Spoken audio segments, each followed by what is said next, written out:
Tudo começou naquela quinta-feira, 11 de dezembro de 1952.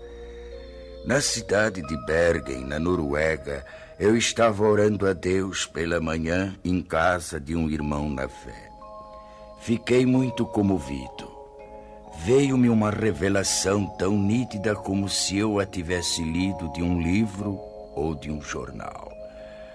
Naquela época eu não tinha em meus pensamentos algo especial que me chamasse a atenção sobre arrebatamento. Naquele momento senti que deveria escrever o que estava presenciando, mas quase não a considerei como revelação de Deus. Pensava tratar-se de um fruto de minha própria imaginação. Procurei esquecer escapando aqueles pensamentos, mas faltou-me tranquilidade. E para resolver o dilema, orei a Deus. Senhor, não posso me lembrar de tudo, mas se for de tua vontade, revela-me novamente e eu publicarei esse acontecimento.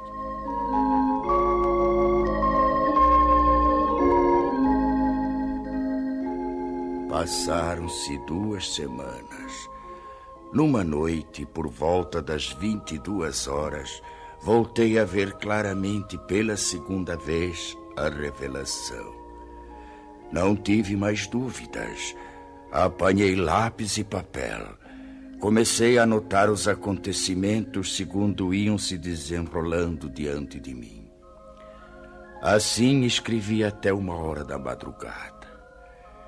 Estava já cansado e não suportando mais por causa dos meus 79 anos de idade. Orei a Deus pedindo que me deixasse descansar e que, se fosse de sua vontade que eu escrevesse tudo aquilo, que me permitisse ter a continuação da revelação no dia seguinte. E fui me deitar logo adormecendo.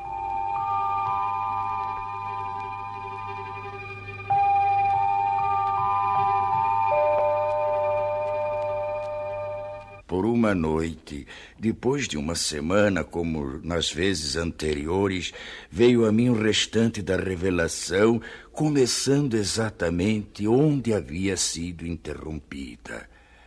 Esta é a descrição de como veio a minha revelação de Deus. Espero possa ela despertar mais almas para se dirigirem a Deus, antes de soar a última trombeta.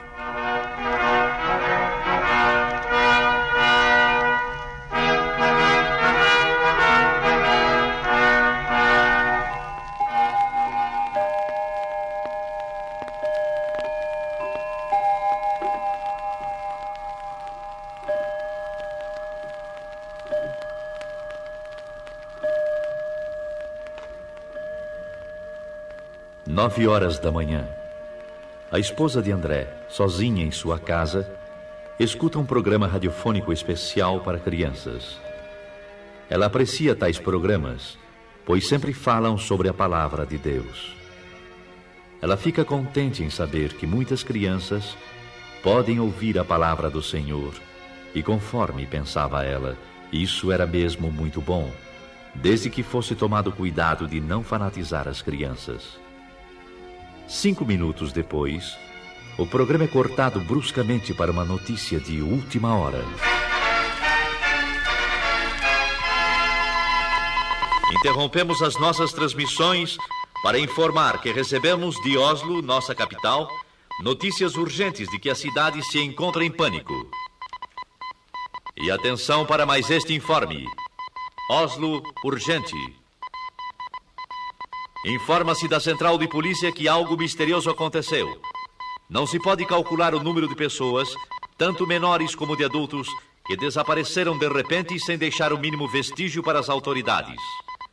A nossa polícia não está podendo explicar o porquê desse acontecimento, nem sobre os desaparecidos. Trata-se de um número incalculável e solicita que em cada família, onde se note a falta de alguém, seja feita notificação urgente ao posto policial mais próximo, dando minúcias e circunstâncias ligadas ao desaparecimento para se facilitar o trabalho das autoridades, a fim de que possam desvendar este mistério. Mais este informe ainda. Oslo, urgentíssimo. À medida que passam os minutos, surgem novas notícias, cada uma mais extraordinária do que as outras. Da praça central desta cidade, muitos comerciantes, em meio aos seus afazeres, servindo a freguesia, desapareceram.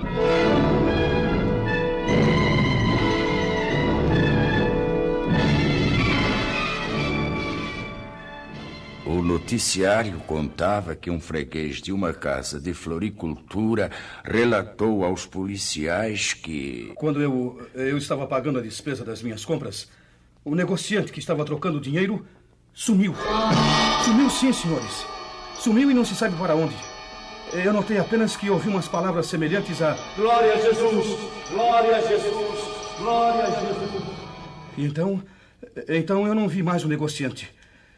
Eu cheguei a esfregar os olhos. Aquilo era inacreditável. Tudo então parecia só uma leve neblina. Mas eu não tinha mais nada para ver.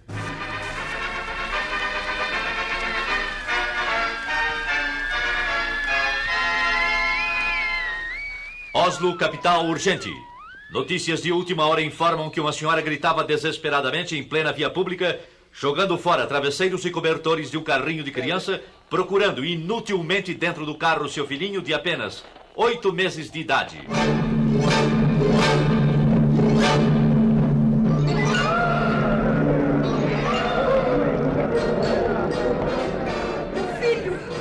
Meu filhinho! Onde está ele? Socorro, ajudem-me! Alguém roubou meu filho!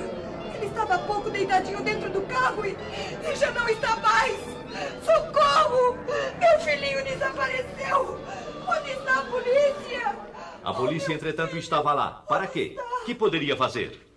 Não é este o primeiro caso, senhoras e senhores ouvintes. De todos os lados surgem pessoas clamando pela ação policial, solicitando auxílio nas buscas de gente desaparecida. São pessoas que chegam chorando e gemendo. Um negociante, há poucos instantes, abandonou sua loja e, correndo rua abaixo a plenos pulmões, alarmava. Socorro! Socorro! Eu não sei como, mas 2 empregados de minha loja acabam de desaparecer!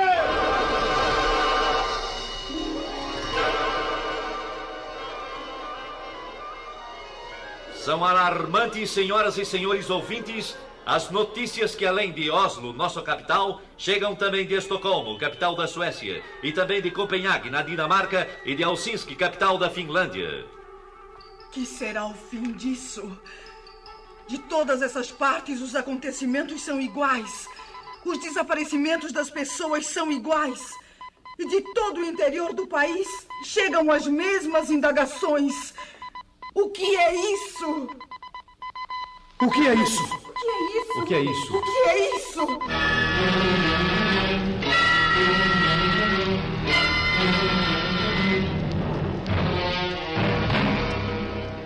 A esposa do Sr. André, impressionada com tais acontecimentos, pergunta-se, temerosa e aflita: Pode ser isto que está acontecendo? Oh, Senhor Deus, ajuda-me a compreender. Resoluta, vai à porta da rua de sua casa. Olha preocupada para fora. Tudo na vizinhança sempre foi calmo. Nem bem chegou ali, e então... Ruth! Ruth! O que se passa? Mas aquela é a senhora Hallam. E vem vindo desesperada chamar pela Ruth. A senhora não viu alguma pessoa desconhecida passar por aqui? Não vi. Por quê? Eu estou tão desesperada. O que aconteceu? Alguém roubou Ruth, minha filhinha. A minha querida Ruthinha. Mas onde é que ela estava, senhora? Não a encontro mais. E há poucos momentos ela estava sentada na escada enquanto eu cuidava do jardim. Tive que ficar espantada quando, olhando para ela, não... Ah, como é triste. O que farei agora? Foi Jesus. Sim, foi ele que veio buscar o seu povo e eu fui exilado. Que farei? E então caía num pranto desesperado. E você, André? Eu lhe disse para que se calasse, que não falasse tolices. Mas qual? Ele continuou a gritar e eram horríveis os seus gritos. É inacreditável. Enquanto ele continuava a gritar, tivemos a nossa atenção voltada para os outros que ficaram nas mesmas condições. E exatamente por esse motivo, nós deixamos o serviço e agora estamos aguardando notícias. O rádio continua a informar sobre esses desaparecimentos inexplicáveis. Desde as 9 horas da manhã, André, que são notícias e mais notícias sobre pessoas que em desespero telefonam para a polícia. E todas as respostas são desoladoras. As autoridades não podem fazer nada senão aguardar. Sabe, André? O quê? Chegam também pelo rádio notícias de alto mar, dizendo sobre passageiros e tripulantes que desapareceram misteriosamente.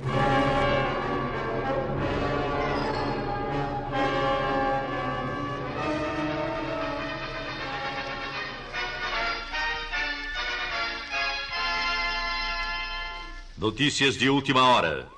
Da maternidade desapareceram todas as crianças recém-nascidas. As mães destas crianças gemem de dor e tristeza e espanto. Médicos, enfermeiras, assistentes estão perplexos, inclusive pelo motivo de estarem faltando também alguns de seus colegas. Acertem seus relógios, exatamente 11 horas da manhã.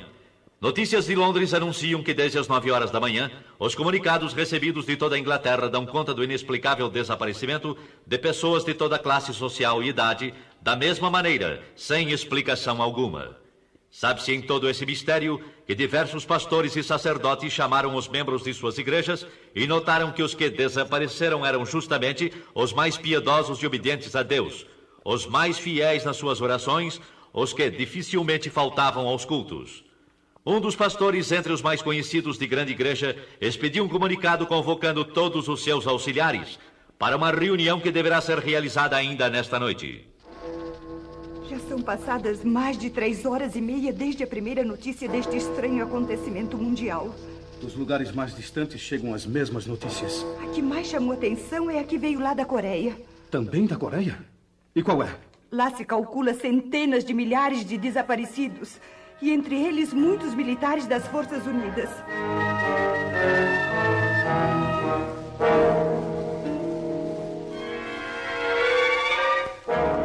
É totalmente impossível descrever o que se tem passado nas últimas horas. A angústia toma conta de todos. As ruas estão agora com o movimento desusado. Pessoas correndo, chorando, chamando e clamando. As mães aflitas à procura de seus filhos. E no meio destes clamores também há os que zombam e amaldiçoam a Deus e aos próprios homens. Um senhor correndo com os punhos levantados gritava: Cuidado, gente! Cuidado! Ele vem nos pegar um por um! Com certeza perdeu o juízo! Uma senhora de idade, parada, com as mãos postas, olhando para o alto, clamava: Oh, não, não! Nós não estávamos prontos para subir com ele. E ele veio e eu não subi. Agora terei de ficar. Daqui para frente ninguém mais será levado.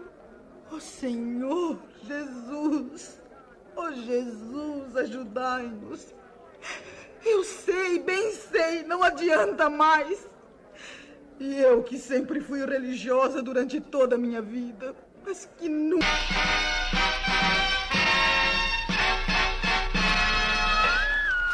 Com informações recém-chegadas, informamos as senhoras e senhores ouvintes que das estradas de ferro chegam-nos notícias de que não houve propriamente nenhum desastre, mas são muitas as composições paradas, algumas até sem os seus respectivos condutores.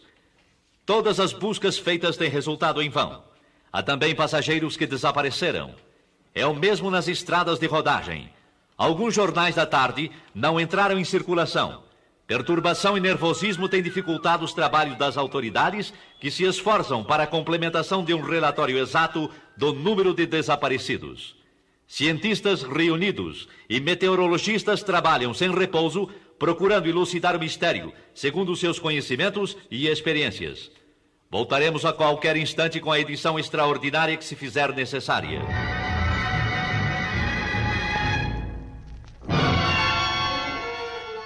Lá dos Estados Unidos da América do Norte chegam também notícias. Primeiramente dos estados do leste. E que dizem elas? O fenômeno é o mesmo como aqui na Noruega. Lá aconteceram desastres graves, com perdas de muitas vidas. Os jornais prometem dar informações mais claras sobre tais acontecimentos nas edições de amanhã. Vamos aguardar agora o noticiário radiofônico das 20 horas.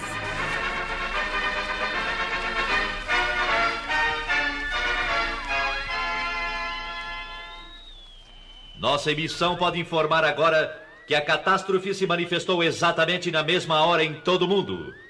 Embora as informações tenham partido das grandes cidades, já se sabe agora que em todos os locais, cidades menores, vilas e aldeias, o acontecimento é idêntico. Assim como tem se dado na parte norte da terra, dá-se também na parte sul. O que toma conta da população é o medo. Ninguém nesta noite procura cama para dormir, tal é a apreensão do povo.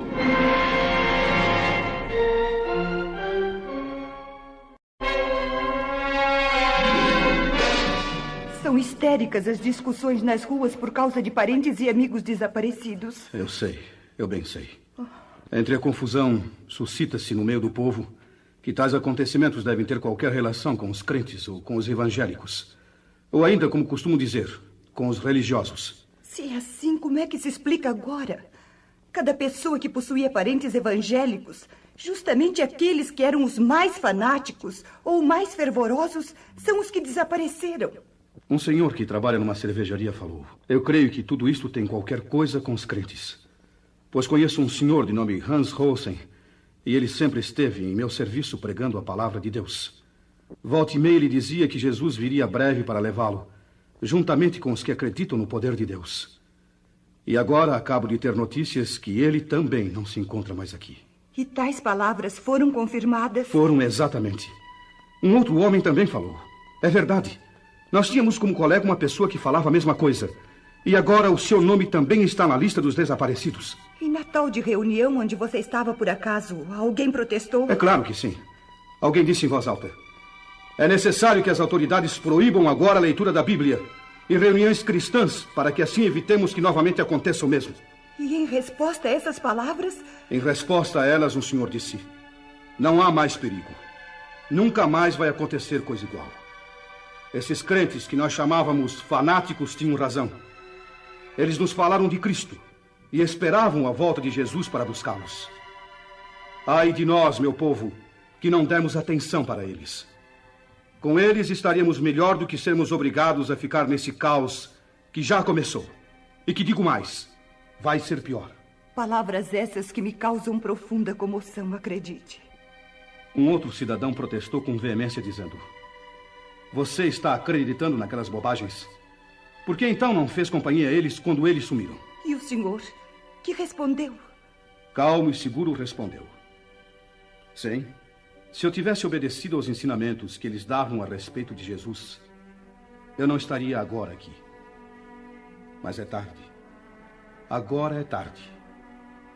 Acabando de dizer isso, retirou-se pesaroso enquanto um sujeito do grupo gritava: você e todos que pensaram assim só merecem uma coisa: a forca! Fora com essa bobagem de cristianismo!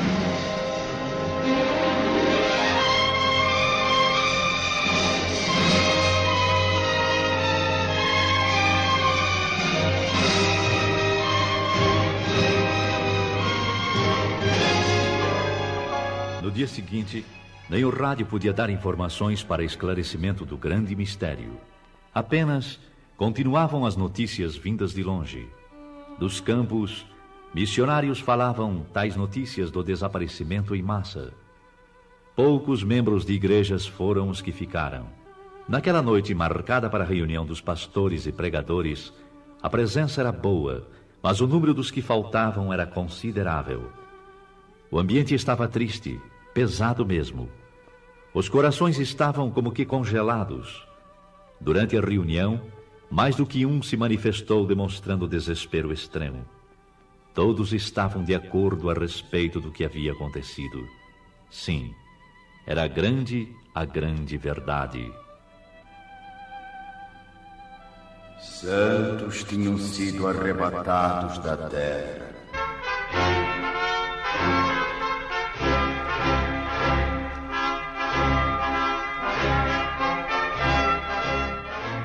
A noiva de Cristo foi levada ao céu. Entre alguns crentes, houve a confissão de que, apesar das preparações teológicas e estudos da palavra de Deus, nunca chegaram a compreender que aquilo seria uma realidade. A verdade é que estavam completamente estranhos ao novo nascimento e longe da adoção de filhos. Um dos mais novos falou: Eu nunca aprendi assim. Os professores nunca nos falaram que ia ser como se deu estes dias. Houve nesse momento certas tendências para discussão. Porém, os ânimos estavam abalados demais para que saísse algo aproveitável. E um jornalista presente escreveu: a conclusão dos crentes que ficaram é a seguinte: o que se passou nestes dias, sem dúvida, foi o que está predito na Bíblia Sagrada, ou como está escrito sobre a assunção da noiva, ou que Jesus levou os seus. Isto é tudo que podemos informar no momento. Este comunicado, porém, não foi publicado. As autoridades acharam que tudo aquilo era produto da mente nervosa dos evangélicos e seus ministros. Foi ainda qualificado de fantasia, sem ter nada de realidade. Depois de um acontecimento de envergadura, qualquer pronunciamento de esclarecimento só poderia ser dado pelo governo.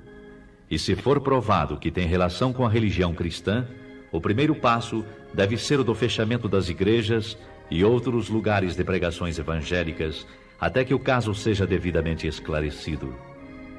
Mas já não se trata de caso nacional, e sim de internacional. No campo religioso e nas igrejas, o ambiente geral é de tristeza. Mas no domingo todas as igrejas e templos estavam repletas. Em certas igrejas não havia pastor. E aqueles que nunca faltavam nos cultos estavam ausentes. Muitas igrejas estão com um número muito reduzido de membros, e em lugar dos crentes estavam aqueles que anteriormente haviam desprezado as mensagens. Eu vi que o povo estava ansioso para conhecer a palavra, mas a Bíblia era como um livro selado. Um senhor procurou ler, mas disse: eu estou vendo as letras, mas não compreendo nada. E deu o livro a outra pessoa que respondeu da mesma maneira. Bastou isso para que todos os presentes começassem a chorar e a gemer.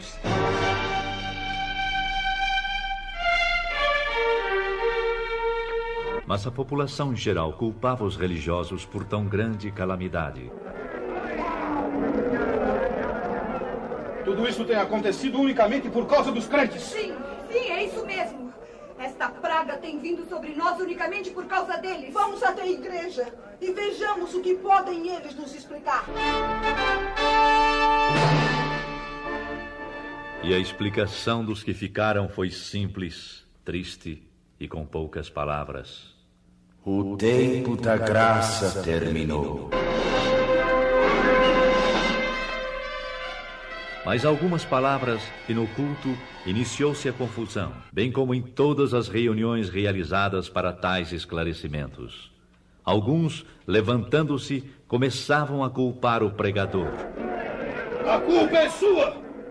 Muitos não subiram porque você nunca esclareceu como deveria fazer, anunciando que a vinda de Jesus estava perto. Nunca esclareceu que devíamos ter um coração purificado e cheio do Espírito Santo, e que sempre deveríamos estar retos diante de Deus e também dos homens. Agora eu sei o que foi que me impediu de ir de encontro a Jesus. Foram justamente as mínimas coisas que eu julgava sem importância e que não me impediriam de ir ao céu. E eis que aqui estou. Tem misericórdia de mim. Ajuda-me! Ajuda-me! Calem a boca. Eu fiz o meu dever. Fiz o meu dever e fiz mais ainda.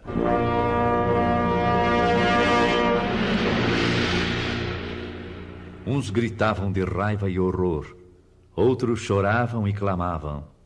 Era inútil. A porta estava fechada para sempre.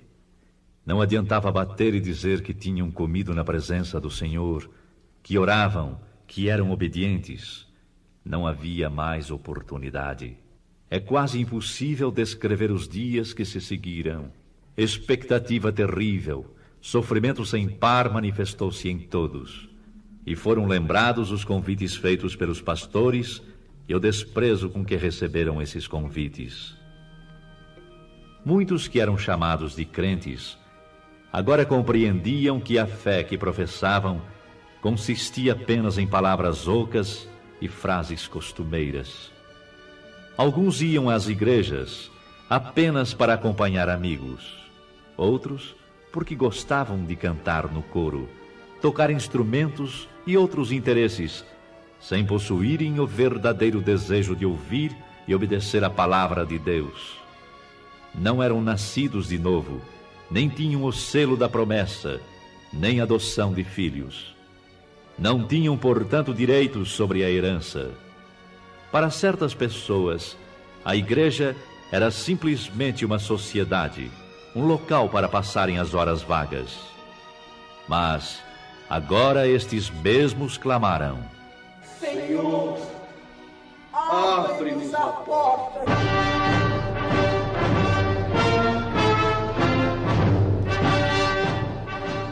Para espanto e preocupação maior, surgem os rumores de que a Terceira Guerra Mundial está prestes a ser iniciada. As relações entre Oriente e Ocidente foram cortadas. Dos regimes que pertencem ao bloco comunista, anuncia-se que foram proibidas toda e qualquer reunião evangélica. Estavam, pois, já reconhecendo que a perturbação existente e a desordem geral, os culpados eram os crentes. Para maior confusão, é anunciado que está em vigor a pena capital para todo aquele que pronunciar o nome de Jesus. Então é chegada a hora de varrer sobre a terra a praga chamada cristianismo. Morte certa também para os que guardam em sua casa alguma coisa que faça lembrar de Jesus Cristo e seus ensinamentos.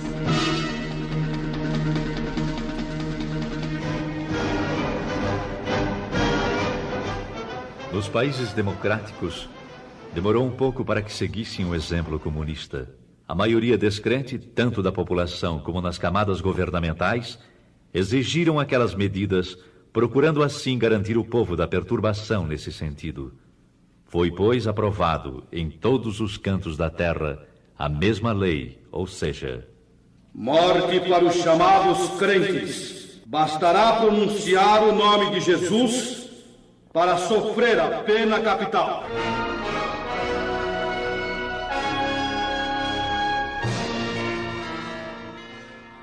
E com estes acontecimentos, inicia-se a época mais terrível da história humana. Uma grande parte dos crentes que ficaram, continuando a clamar o nome do Senhor Jesus e não obedecendo às autoridades, foram presos e julgados ditatorialmente. Só escapariam se aceitassem as condições impostas pelas autoridades.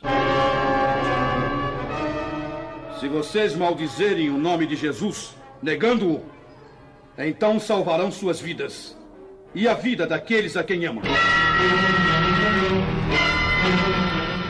Para a perplexidade das autoridades, milhares ficaram firmes no propósito de testificarem que eram de Jesus e não o negariam, qualquer que fosse o resultado.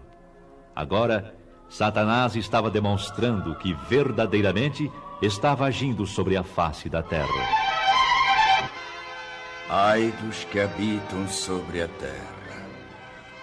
Uma parte grande desses novos crentes não resistiram às ameaças e aflições.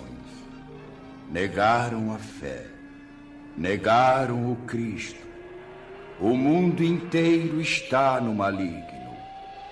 Todo o mundo jaz no maligno.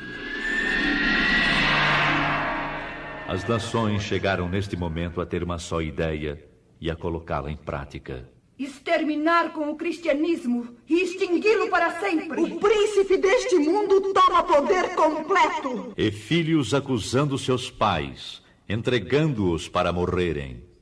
E assim a Escritura, segundo São Lucas 21:16, se cumpriu quando diz: E até pelos pais, irmãos, parentes e amigos sereis entregues e matarão alguns de vós. E por todos sereis aborrecidos por amor do meu nome. Faltam palavras para as demais cenas horrendas que se desenrolaram, mas no livro do Apocalipse, Deus revelou os ais e as pragas que hão de vir. E o clamor destes infelizes continuava, segundo São Mateus 24:22. Senhor, Senhor, venha abreviar estes dias.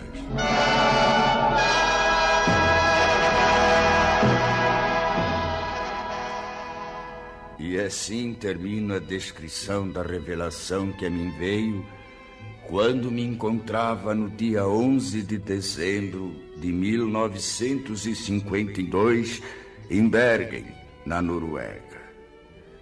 Ao irmão em Cristo, ao amigo, lembro: prepara-te para o encontro com Deus, para que não aconteça de seres deixado quando o Senhor vier buscar a sua igreja.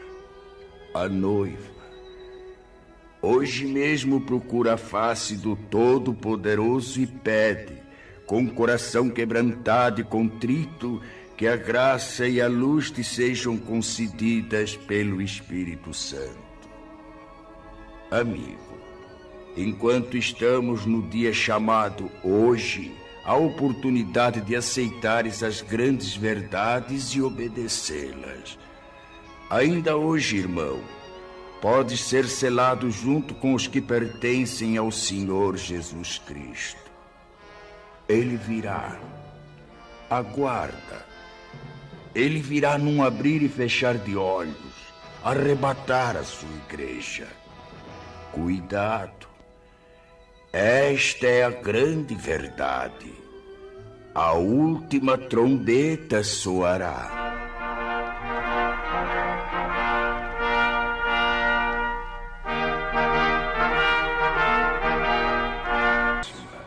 E como vai ser quando ele vier e os dias que se seguem? Podemos relembrar nestas poucas cenas que ouvimos, com todas as ocorrências, que milhares sejam despertados e se preparem para o grande dia da última trombeta. É o que eu desejo de coração.